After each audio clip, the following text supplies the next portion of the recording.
नमस्कार, मैं कन्हैया श्रीवास्तव और आप देख रहे हैं MDP न्यूज 24। आपके शहर मधुपुर में खुल गया है बुलेट का सर्विस सेंटर, जहां आपके रॉयल इनफील्ड से जुड़े सभी ओरिजिनल पार्ट्स और मॉडिफाई करने का सारा सामान उचित मूल्य पर उपलब्ध है। आगे बढ़ने से पहले नजर डालते हैं आज की प्रमुख खबरों पर। उपचुनाव को लेकर करो प्रखंड में आयोजित हुआ झामुमो का कार्यकर्ता सम्मेलन। पुलिस लाइन देवघर में हुआ 5वां अधिवेशन की शुरुआत।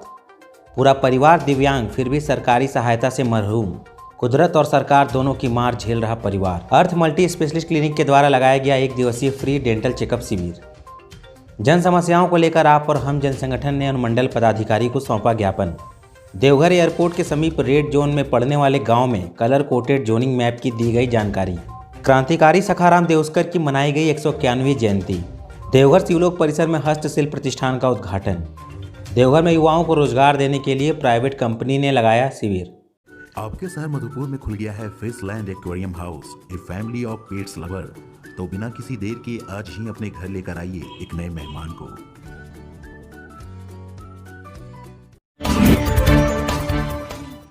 और अब जानते हैं खबरों को विस्तार से। गुरुवार को अनुमंडल के करो प्रखंड स्थित ऐतिहासिक गांव करो ग्राम में झारखंड मुक्ति मोर्चा की ओर से मधुपुर विधानसभा उपचुनाव को लेकर एक प्रखंड स्तरीय कार्यकर्ता सम्मेलन सह प्रशिक्षण कार्यशाला का आयोजन किया गया, जिसमें सिरसा, टेकड़ा, पाथरोल, बिरनगेड़िया, डिंडाकोली, साल्तर और रानीडी पंचायतों से आए हुए सैकड़ों कार्यकर्ताओं ने भाग लेते हुए उपचुनाव में झामुमो के प्रत्याशी हफीज अंसारी को विजय बनाने का संकल्प लिया। इस अवसर पर हफीज अंसारी ने कहा कि एक एक कार्यकर्ता अपने को झामुमो का प्रत्याशी समझकर गांव-गांव में अभियान शुरू करे। उन्होंने कहा कि जिस तरह मेरे पिता सबको एक नज़र से देखते थे, मैं भी उनके बताए गए मार्ग पर चलूँगा। जनता के सवालों को विधानसभा में जोरदार तरीके से उठाऊँगा। इलाकों में बुनियादी समस्याओं का निदान और समाधान के लिए सदैव तत्पर रहूंगा। सबको एक सूत्र में बांध के रखे थे, उसी सूत्र को अब हम लोग को आगे बढ़ाना है और बढ़ा करके मधुपुर से फिर से झारखंड मुक्ति मोर्चा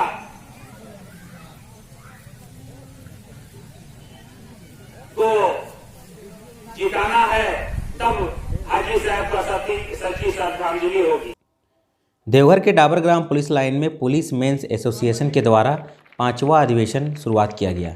कार्यक्रम की शुरुआत देवघर पुलिस अधीक्षक अश्विनी कुमार सिन्हा ने दीप प्रज्वलित करके किया।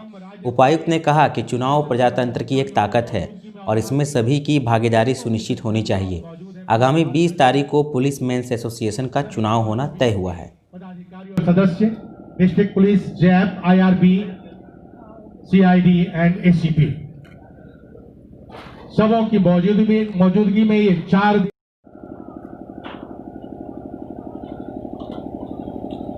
12 बजे उद्घाटन का था। इस कारण से इनके दूसरे शेड्यूल में कुछ देरी हो रही है।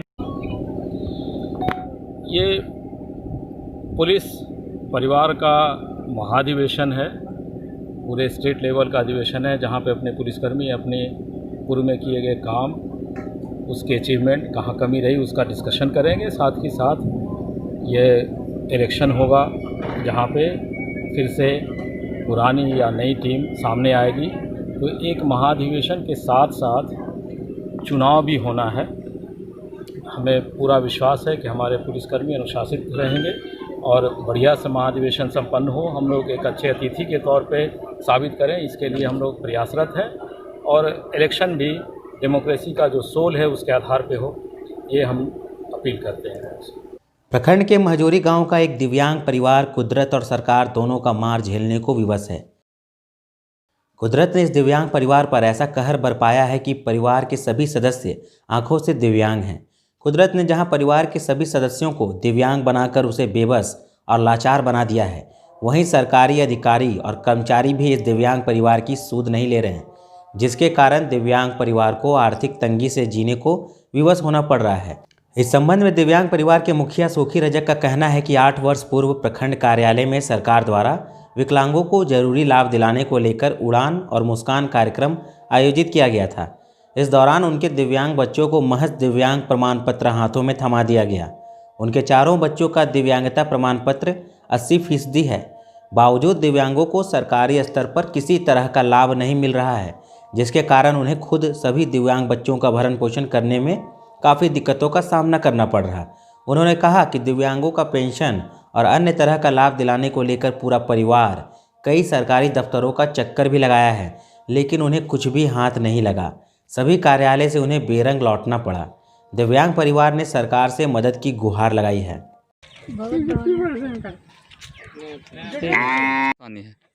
यही देखिए ना, बाल बच्चा सब ऐसा है और अकेले है। कितना ब्लॉक में हम लोग कागज देते थे, थक गए, कोई सुनवाई नहीं है। कौन चीज़ से विकलांग है? आँख का कितना दिन पहले आप लोगों का कार्ड बना है? 7-8 साल आगे बना है।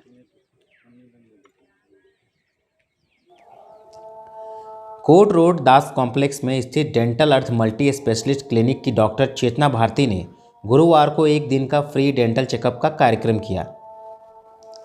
इसमें बहुत से मरीजों के दंत समस्याओं को डॉक्टर चेतना भारती ने जांच किया। कार्यक्रम में डॉक्टर चेतना भारती के साथ डॉक्टर दीक्षा भारती भी मौजूद थी। इलाज के दौरान मरीजों को दवा भी निःशुल्क दिया गया। नमस्ते। आज 17 तारीख को हम लोग पेंशन दिवस अपने क्लिनिक में डेंटल अर्थ जो कि VIP चौक दास कॉम्प्लेक्स में यहाँ पे सेलिब्रेट करने की कोशिश किए हैं। आज हमारे क्लिनिक में लगभग 40 से 50 पेंशन होल्डर और सीनियर सिटीज़न पेशेंट्स हमारे पास आए। हम लोग उनको फ्री कंसल्टेशन करके दिए हैं, प्लस साफ़ सफाई, उनके डेंचर का कैसे मेंटेनेंस होगा और बाकी ओरल हाइजीन के सारे इंस्ट्रक्शंस वगैरह का भी हम लोग उनको बताए कि कैसे करना है, क्या नहीं करना है। और सभी लोग यहाँ पे आए, हम लोगों को आशीर्वाद दिए। बहुत बहुत धन्यवाद। सभी मीडिया भाई लोगों को भी बहुत बहुत धन्यवाद। आप लोग आए, इतने अच्छे से यहाँ पे आए और हमारे लिए इतना सब कुछ करते हैं हमेशा, उसके लिए भी बहुत बहुत धन्यवाद। Thank you. आज हम लोग यहाँ फ्री डेंटल चेकअप के लिए आए हैं। मैम डॉक्टर चेतना भारती के क्लिनिक में उन्होंने पेंशन दिवस के अवसर पर ये फ्री डेंटल चेकअप कैंप रखा है, तो हम लोग यहाँ आकर दांत अपना चेक करा रहे हैं। जो भी तकलीफ़ हो रही है, जो भी बीमारी है, वो बता रही है और उसका इलाज भी कर रही है और दवा भी दे रही है, लोगों को बता भी रही है, समझा भी रही है कैसे क्या करना है, नहीं करना है, दांत को साफ कैसे रखें। और ये बहुत अच्छा इनका पहल है, क्योंकि दांत अगर ठीक रहेगा तभी तो हम लोग कुछ कर पाएंगे। अगर दांत ही नहीं रहे तो क्या कर सकते हैं। और दांत साफ रखना बहुत अच्छी बात है। ये मैडम सबको बता रही है कि कैसे दांत को साफ रखते हैं, कब तो क्या करना चाहिए, ब्रश किस तरह करना चाहिए, ये बता रही है।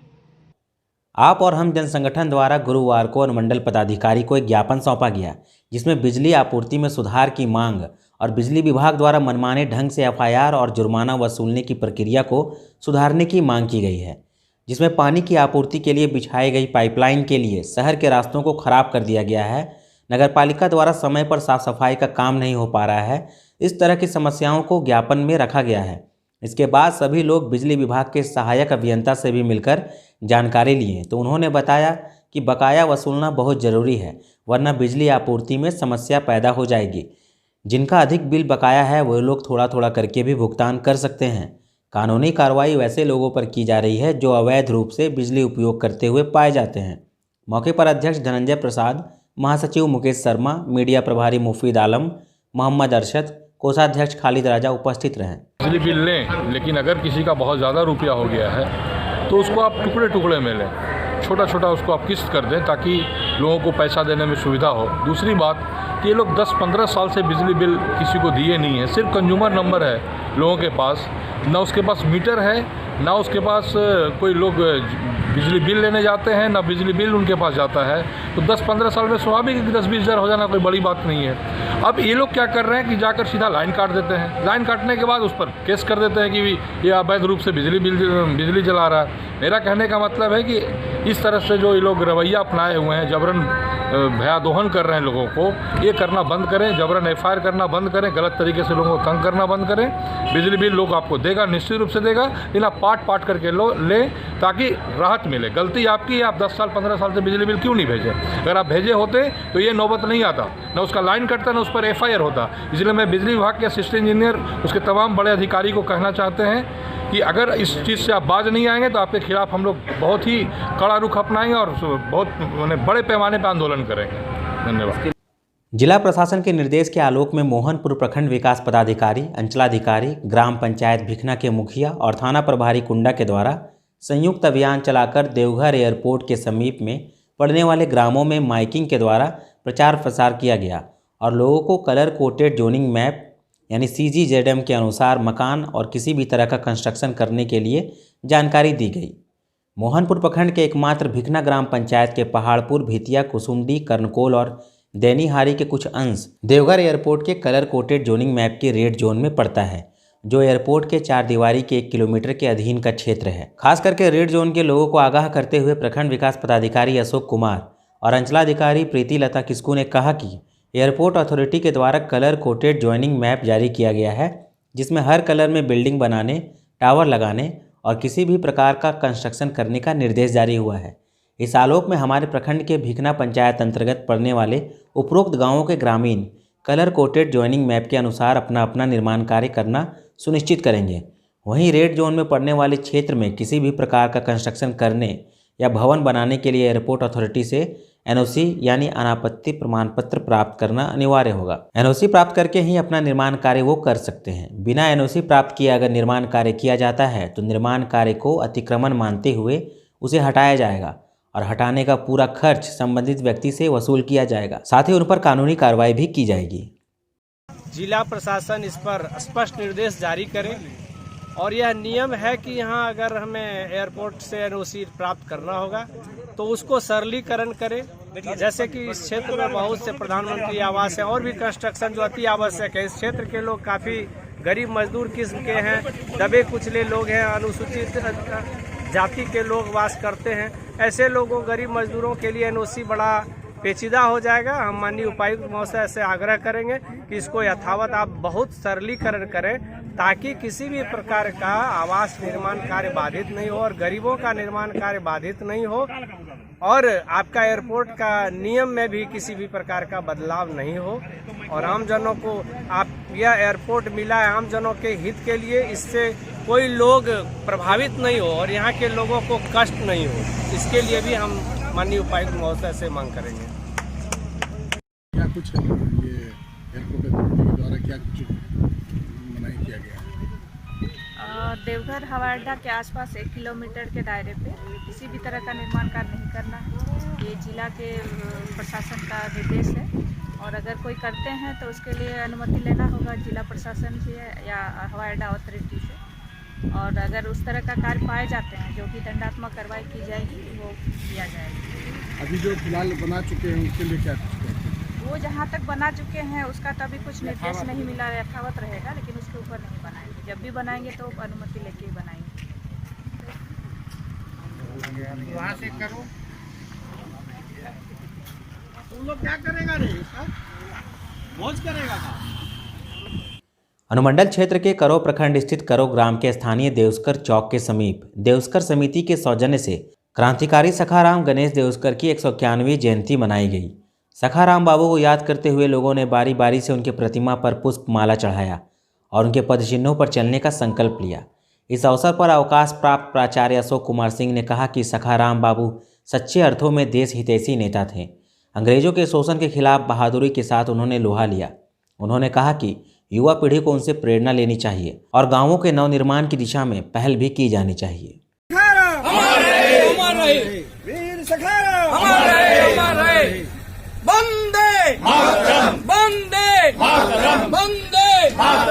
महान स्वतंत्रता सेनानी, निर्भीक पत्रकार, जैसे कथा के रचयिता, भारतीय स्वतंत्रता संग्राम में जन जन में देश प्रेम की भावनाओं को फैलाने वाला अमर शहीद वीर सखाराम गणेश देवस्कर के 191 जन्म दिवस के अवसर पर मैं उन्हें सर्वप्रथम शत नमन करता हूं एवं हमारे देश के उन अमर शहीदों और अमर स्वतंत्रता सेनानियों को जिन्होंने देश की आज़ादी के लिए अपने प्राणों को उत्सर्ग किया, स्वतंत्रता की बलि वेदी पर अपने को उत्सर्ग किया, हंसते हंसते फांसी के फंदों में चढ़ गया, उन्हें भी शत नमन करता हूं एवं श्रद्धा सुमन अर्पित करता हूं।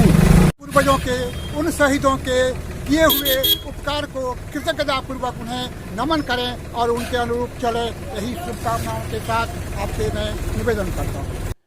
देवघर के शिवलोक परिसर में 17 दिवसीय भारतीय हस्तशिल्प प्रतिष्ठान का उद्घाटन देवघर SDO दिनेश कुमार यादव और पूर्व झारखंड राज्य में मंत्री रहे सुरेश पासवान के हाथों संपन्न हुआ। इस मौके पर झारखंड मुक्ति मोर्चा जिला अध्यक्ष सुरेश शाह, गुरुदेव सिंह, सुनील कुमार मौके पर उपस्थित थे। चलो बहुत सीखना भी चाहिए।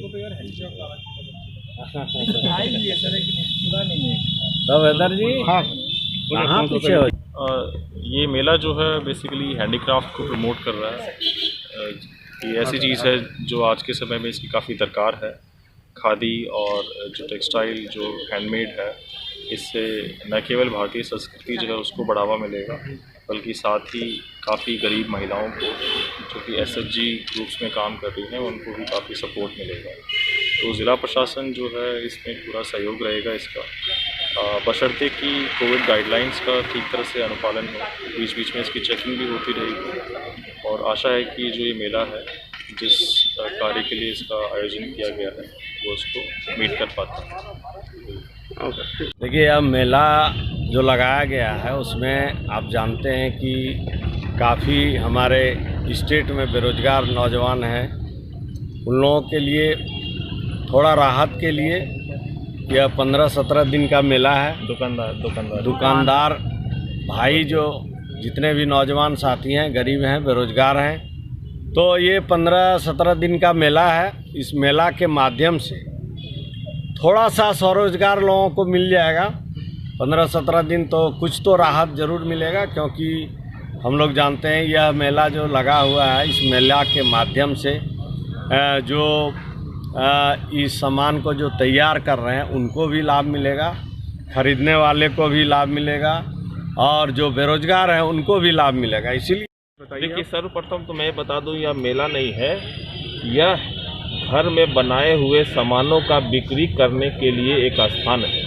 ठीक है, घर पर झाड़ क्राफ्ट के माध्यम से लोग घरेलू उद्योग के माध्यम से बनाते हैं, चाहे वो अचार पापड़ हो, चाहे वो बांस के सामाने हो, यह सब जो है कि बिक्री का यहाँ पर केंद्र जो है कहीं नहीं है। यह समिति ने एक ऐसा मतलब जो सराहनीय काम किया है कि 4-5 जिला जो हमारे संथाल परगना का है, उससे लोग झाड़ क्राफ्ट से जो संबंधित लोग हैं वो यहाँ पर आकर के अपनी दुकानें लगाएंगे और दुकान में जो है अपना प्रोडक्ट को, अपना घर से बनाए हुए सामान को वो लोग बेचेंगे। सरकारी ITI कॉलेज बसुआडीह में निजी कंपनी के द्वारा युवाओं को रोजगार देने की प्रक्रिया चल रही है। वहीं इस कॉलेज के प्राचार्य सुरेश कुमार दास का कहना है कि जितने भी ITI पास विद्यार्थी हैं उन लोगों को लिखित परीक्षा लेकर गुड़गांव की मारुति कंपनी के द्वारा रोजगार दिया जा रहा है। वहीं शिविर के आयोजन से विद्यार्थियों में काफ़ी खुशी देखने को मिल रही है। उनका कहना है कि सरकारी नौकरियों में सारे रोजगार ठप हो चुका है। ऐसी स्थिति में निजी कंपनी अपना शिविर लगाकर रोजगार दे रही है। ये हम लोगों के लिए बहुत ही खुशी की बात है।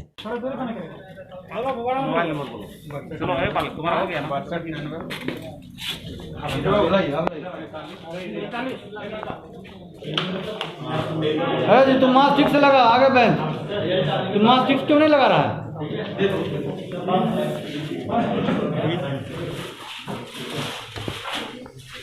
तो हम लोग